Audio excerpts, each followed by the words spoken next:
சாவச்சேரி வைத்தியசாலைக்குரிய புதிதாக அமைக்கப்பட்ட அவசர மற்றும் விபத்து சிகிச்சை பிரிவுக்காக அதற்குரிய மின்பிறப்பாக்கி இன்னும் கிடைக்கப்பெறாத நிலையிலே தற்காலிக ஏற்பாடாக நாங்கள் இன்னொரு மின்பிறப்பாக்கியை நாங்கள் எங்களுடைய கௌரவ பாராளுமன்ற உறுப்பினர் அங்கேயன் ராமநாதன் அவர்களுடைய ஏற்பாட்டிலே எங்களுக்கு இன்று கையளிக்கப்பட்டிருக்கிறது. அது இன்றே இணைக்கப்பட்டு இன்றைய நாங்கள் அதுக்குரிய பாவனைக்குரிய நிலைக்கு கொண்டு வர இருக்கின்றோம். இப்போ இதன் மூலம் நாங்கள் அதற்குரிய எமர்ஜென்சி யூனிட்டுக்குரிய பவர் பேக்கப், அதாவது மின் தடங்களின் போது நாங்கள் மின்சார வளங்களை தடையின்றி வழங்கக்கூடியதாக இருக்கும்.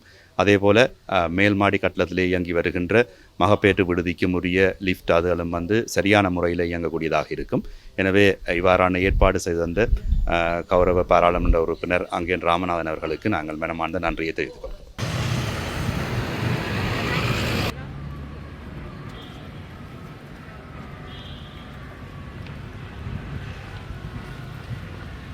Gracias.